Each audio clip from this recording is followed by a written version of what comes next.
નમસ્કાર વિદ્યાર્થી મિત્રો, ધોરણ 10 વિષય સંસ્કૃત નાટ્યખંડ 4 જનાર્દનસ્ય પશ્ચિમઃ સંદેશઃ. આ નાટ્યખંડનો પહેલો તાસ આપણે પૂર્ણ થઈ ગયો છે. આજે બીજો તાસ છે એ પાના નંબર 14 ઉપર આપણે ત્યાંથી ભાષાંતરની સમજૂતી આપવાનું શરૂ કરવાનું છે. અહીંયા પાના નંબર 14 ઉપર ઘટોત્કચનું જે પાત્ર છે ત્યાંથી આપણે ચર્ચાની શરૂઆત કરીશું. તો ઘટોત્કચ કહે છે પિતામહ. પિતામહ એટલે ધૃતરાષ્ટ્ર માટે શબ્દ વાપરે છે. દાદા શ્રૂયતામ સાંભળો, અથવા પિતામહ શબ્દ પણ આપણે લઈ શકીશું. પિતામહ શ્રૂયતામ સાંભળો. હા વત્સ. હા એટલે હા, વત્સ એટલે પુત્ર અથવા બેટા. હા પુત્ર. અભિમન્યુ. અભિમન્યુ. હા વત્સ. હા પુત્ર. કુરુકુલ પ્રદીપ. કુરુકુલ કુરુવંશના પ્રદીપ. પ્રદીપ એટલે દીવો. કુરુવંશનો દીવો. હા વત્સ. હા પુત્ર. યદુકુલ પ્રવાલહ. યદુકુનું પ્રવાલહ એટલે અંકુર. અહીંયા સુધી લઈ લઈશું કે ઘટોત્કચ કહે છે પિતામહ શ્રૂયતામ સાંભળો. હા વત્સ. હા પુત્ર. અભિમન્યુ. હા વત્સ. હા પુત્ર. કુરુકુલ પ્રદીપ. કુરુકુનો દીવો. હા વત્સ. હા પુત્ર. યદુકુલ પ્રવાલહ. યદુકુનું અંકુર. તવ જનનીમ. તવ એટલે તારી. જનની એટલે માતા. તવ જનનીમ તારી માતાને. માતુલમ. માતુલહ એટલે મામા. તારી માતા અને મામા. મામ આપી અહીંયા ચ લેવાનો છે. તવ જનની માતુલ ચ મામ અપી. માતા, મામા અને મામ અપી મને પણ પરિત્યજ્ય છોડીને. પિતામહમ પિતામહને. દ્રષ્ટુમ આશયા. દ્રષ્ટુમ જોવાની ઈચ્છાવાઓ. સ્વર્ગમ સ્વર્ગમાં. અભિગતો ગયો. અસી છે. આખું વાક્ય. તવ જનનીમ માતુલમ તારી માતા, મામા ચ અને મામપી પરિત્યજ્ય મને પણ છોડીને. પિતામહમ પિતામહને. દ્રષ્ટુમ જોવાની આશયા ઈચ્છાવાઓ. સ્વર્ગમ અભિગતો અસી સ્વર્ગમાં ગયો છે. અહીંયા સુધીનું ભાષાંતર આપણે નોંધી લઈશું. ઘટોત્કચનું પાત્ર છે.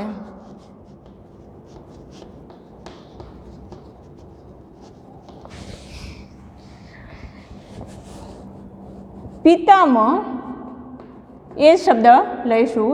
પિતામહ શ્રૂયતામ સાંભળો.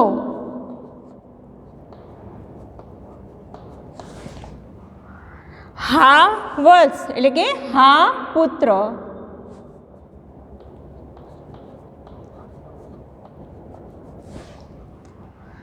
અભિમન્યુ. અહીંયા ઉદ્ગારવાચકનો ચિહ્નનો ઉપયોગ વધારે થાય છે. અભિમન્યુ. હા વત્સ એટલે કે હા પુત્ર. કુરુકુલ પ્રદીપ. કુરુકુનો દીવો અથવા કુરુ વંશનો વંશ શબ્દ લઈ શકો અને કુરુકુળ એવો શબ્દ પણ લઈ શકો. આપણે વંશ એવો શબ્દ લખીએ છીએ અને સાથે સાથે કૌંસમાં કુ એવો શબ્દ પણ લઈએ છીએ. કુરુ વંશનો.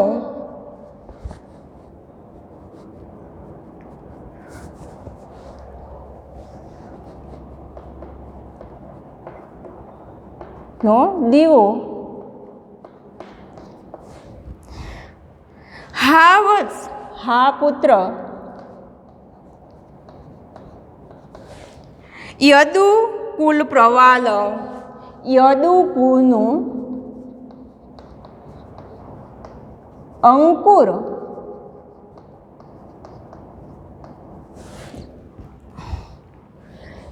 તવ જનની, તારી માતા, મામા, ચ અને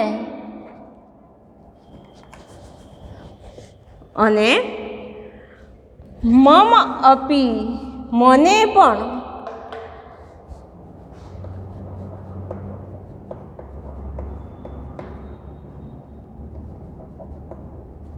અને મને પણ છોડીને પિતામહમ દ્રષ્ટુમ આશયા, પિતામહને જોવાની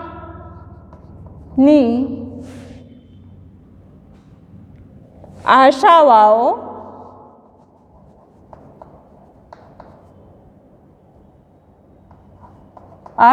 શબ્દ પણ લઈ શકો ને ઈચ્છાવાઓ. આશાવાઓ સ્વર્ગમ, સ્વર્ગમાં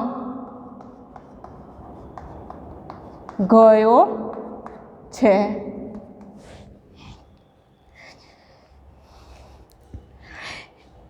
પિતામહ એક પુત્ર વિનાશાત, એક પુત્રના વિનાશથી અર્જુનસ્ય, અર્જુનની તાવત તો ઈદૃશી ખલુ અવસ્થા, તાવત તો ઈદૃશી આવી ખલુ ખરેખર અવસ્થા, અવસ્થા એટલે કે સ્થિતિ અથવા અવસ્થા શબ્દ પણ ચાલશે.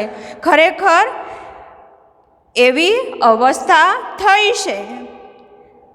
પુનઃ ભવતો, પુનઃ વૈ ભવતો આપની, કા શી ભવિષ્યતિ, આપની શી અવસ્થા થશે. અહીંયા થોડું વાક્ય રચનામાં ધ્યાન આપજો. પિતામહ એક પુત્ર વિનાશાત, એક પુત્રના વિનાશથી અર્જુનસ્ય, અર્જુનની તાવત તો ઈદૃશી એવી ખલુ અવસ્થા, ખરેખર અવસ્થા થઈ છે. પુનઃ ભવતો વૈ આપની, અહીંયા કા ભવિષ્યતિ પ્રશ્નાર્થવાચક કા શબ્દ છે પાછળ લેવાનો છે. કા શી ભવિષ્યતિ, કઈ પરિસ્થિતિ કઈ અવસ્થા થશે. ફરીથી આ વાક્યને જોઈ લેજો બરાબર. એક પુત્રના વિનાશથી અર્જુનની તો એવી ખરેખર અવસ્થા થઈ છે. વય આપની શી અવસ્થા થશે પ્રશ્નાર્થ ચિહ્ન મૂકવાનો છે. તતઃ પછી ક્ષિપ્રમ ઝડપથી, ઇદાનીમ અત્યારે અથવા હમણાં, આત્મબલાધાનમ, આત્મબલાધાનમ પોતાના સૈન્યને કુરુષ્વ રોકી દો. તતઃ ક્ષિપ્રમ પછી ઝડપથી, ઇદાનીમ અત્યારે, આત્મબલાધાનમ પોતાના સૈન્યને કુરુષ્વ રોકી દો. યથા જેથી, તે પુત્ર શોક સમુત્થિતો અગ્નિ, અહીંયા બે ત્રણ શબ્દો ભેગા છે. પુત્ર શોક, સમુત્થિત અને અગ્નિ એવા ત્રણ શબ્દો છે. યથા જેથી, તે પુત્ર શોક પુત્રના શોકથી, સમુત્થિત ઉઠેલો અગ્નિ. ફરી હવે આગળની વાક્ય રચનામાં ફેરફાર છે. જેથી તે પુત્રના શોકથી ઉઠેલો અગ્નિ હવી ઇતિ, ત્યાર પછી દહેત પ્રાણ મય અને અયમ એવા શબ્દો જોડાયેલા છે. એમાં સે ધ્યાન આપજો. હવી ઇતિ અયમ પ્રાણ દહેત. અગ્નિ હવી ઇતિ હવિષ્યની જેમ, અયમ આપના, પ્રાણ પ્રાણોને, દહેત દહ એટલે બાવું, આપના પ્રાણોને બાળી નાખે. ફરીથી જો, જેથી તે પુત્રના શોકથી ઉઠેલો અગ્નિ ભવિષ્યની જેમ આપના પ્રાણોને બાળી નાખે. અહીંયા સુધીનું ભાષાંતર. અહીંયા ઘટોત્કચનું પાત્ર શરૂ છે. પિતામહ મોટા ભાગના વાક્યો અહીંયા ઉદ્ગાર ચિહ્નમાં છે. એક પુત્ર વિનાશાત, એક પુત્રના વિનાશથી અર્જુનની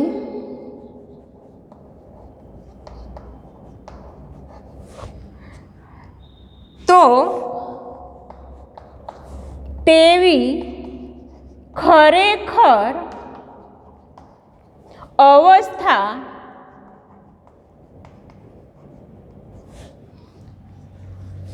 થઈ છે. વળી આપની શી અવસ્થા થશે? અહીંયા પ્રશ્નાર્થ ચિહ્ન છે. તતઃ ક્ષિપ્રમ ઇદાનીમ, તતઃ પછી, ક્ષિપ્રમ ઝડપથી, અત્યારે, આત્મબલાધાનમ પોતાના સૈન્યને રોકી દો. યથા જેથી તે પુત્ર શોકથી ઉઠેલો અગ્નિ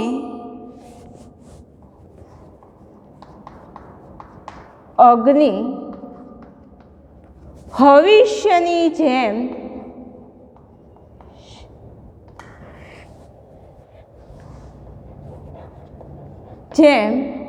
આપના પ્રાણોને બાળી નાખે. અહીંયા ન એવો શબ્દ લેવાનો છે, બાળી ન નાખે, એટલે કે શંકાસ્પદ અર્થમાં લીધો છે આ શબ્દ. હવે શકુનીનું પાત્ર છે. શકુની કહે છે, યદિ સ્યાદ વાક્ય માત્રેણ નિર્જિતેય વસુંધરા વાક્યે વાક્યે યદિ ભવેત સર્વક્ષત્રવદઃ કૃતઃ. અહીંયા શ્લોક છે, પહેલી લીટી. યદિ જો વાક્ય માત્રેણ વસુંધરા નિર્જિતેયમ સ્યાદ, પહેલી લીટી. બીજી લીટી, વાક્યે વાક્યે યદિ, ત્યાર પછી ભવેત અને સર્વ ક્ષત્રવદઃ, એમાં સર્વ ક્ષત્રવદઃ ભવેત કૃતઃ, એ રીતે લેવાશે. હવે ભાષાંતર. યદિ જો વાક્ય માત્રેણ બોલવા માત્રથી, એટલે કે વચન માત્રથી, વસુંધરા નિર્જિતેયમ સ્યાદ, વસુંધરા એટલે પૃથ્વી, ધરતી, નિર્જિતેયમ સ્યાદ જીતાઈ ન જાય. જો બોલવા માત્રથી, એટલે કે વચન માત્રથી પૃથ્વી જીતાઈ ન જાય. વાક્યે વાક્યે વચનથી, યદિ જો સર્વ ક્ષત્રવદઃ બધા, સર્વ એટલે બધા જ, ક્ષત્ર એટલે ક્ષત્રિયોનો, બધા જ ક્ષત્રિયોનો, વદઃ ન કૃતઃ બધા જ ક્ષત્રિયોનો વધ ન થઈ જાય. શું કે આખો શ્લોક જોઈ લો. જો બોલવા માત્રથી, એટલે કે વચન માત્રથી આખી પૃથ્વી જીતાઈ ન જાય. કટાક્ષમાં બોલે છે વાક્યથી બધા જ શત્રુઓનો વધ ન થઈ જાય. અહીંયા સુધી શકુનીનું પાત્ર છે.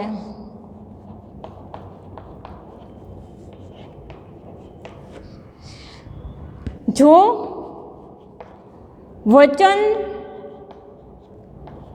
માત્ર અથવા બોલવા માત્રથી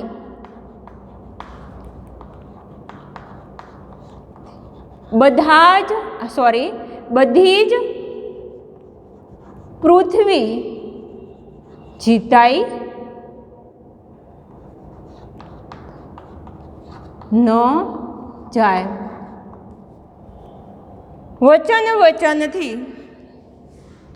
જો વચનથી બધા જ શત્રુઓનો શત્રુઓ નહીં ક્ષત્રિયો બધા જ ક્ષત્રિયોનો વધ ન થઈ જાય. હવે ઘટોત્કચ કહે છે શકુની એષ વ્યાહરતી. અહીંયા ફેરફાર છે. શકુની અને એષ એવા બે શબ્દો છે, એમાંથી એષ શબ્દ લેવાનો છે. એષ આ શકુની વ્યાહરતી બોલે છે. આ શકુની બોલે છે ભોહો શકુને, અરે શકુની, અક્ષાન વિમુચ્ય, અક્ષ એટલે પાસું જુગાર, અક્ષાન પાસાઓને, વિમુચ્ય છોડીને, ભવ બાણ યોગ્ય. અહીંયા ફેરફાર છે બાણ યોગ્ય ભવ, બાણને ધારણ કર. શું કહે છે? પાસાને છોડીને બાણને ધારણ કર.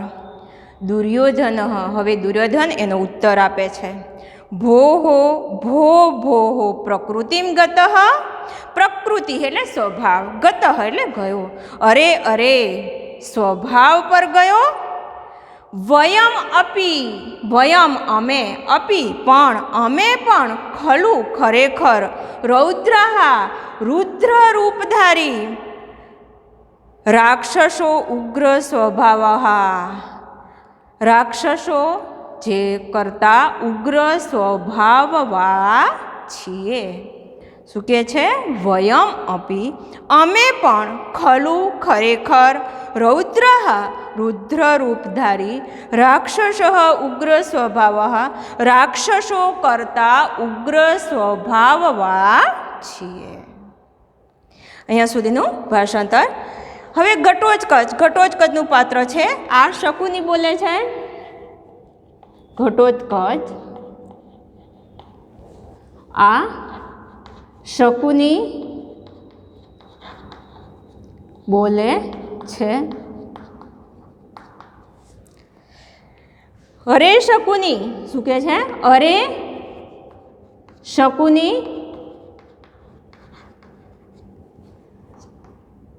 પાસાને છોડ, બાણને ધારણ કર. છોડીને લઈશું, છોડીને બાણને ધારણ કર. હવે દુર્યોધન એનો જવાબ આપે છે. દુર્યોધનનું પાત્ર છે. દુર્યોધન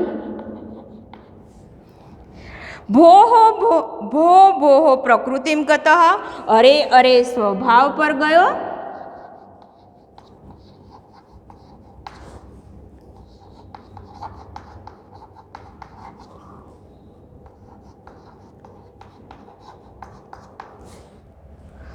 અમે પણ ખરેખર રૌદ્ર રૂપધારી,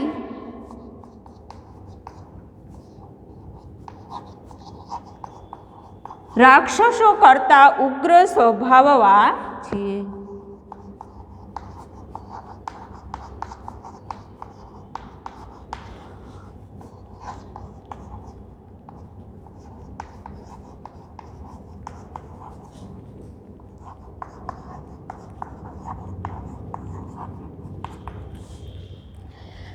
અહીંયા ઘટોત્કચનું પાત્ર છે. ઘટોત્કચ એ અભિમન્યુનું મૃત્યુ થયું છે એ વિશે એ દુર્યોધન એટલે કે ધૃતરાષ્ટ્રની રાજસભામાં આવીને એનો સંદેશો કહે છે. ઘટોત્કચ જે કહે છે એ સાંભળીને ધૃતરાષ્ટ્ર જાણે કે દુઃખ વ્યક્ત કરે છે, કારણ કે અર્જુન એ પાંડુ રાજાનો પુત્ર છે. પાંડુ રાજા અને એનો પુત્ર અભિમન્યુ છે.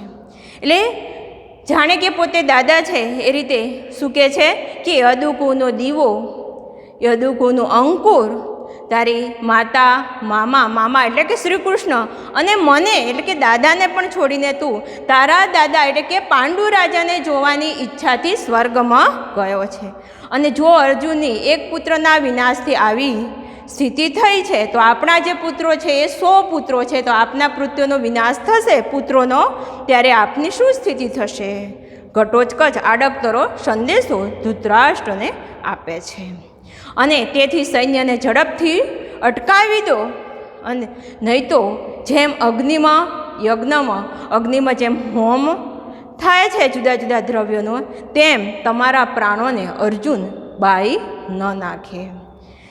હવે તો શકુની શું કહે છે કે માત્ર બોલવાથી કહેવાથી આખી ધરતી જીતાઈ જતી નથી. એટલે કટાક્ષમાં કહે છે કે બોલવા માત્રથી ધરતી જીતાઈ ન જાય અને બધા ક્ષત્રિયોનો વધ પણ ન થઈ જાય.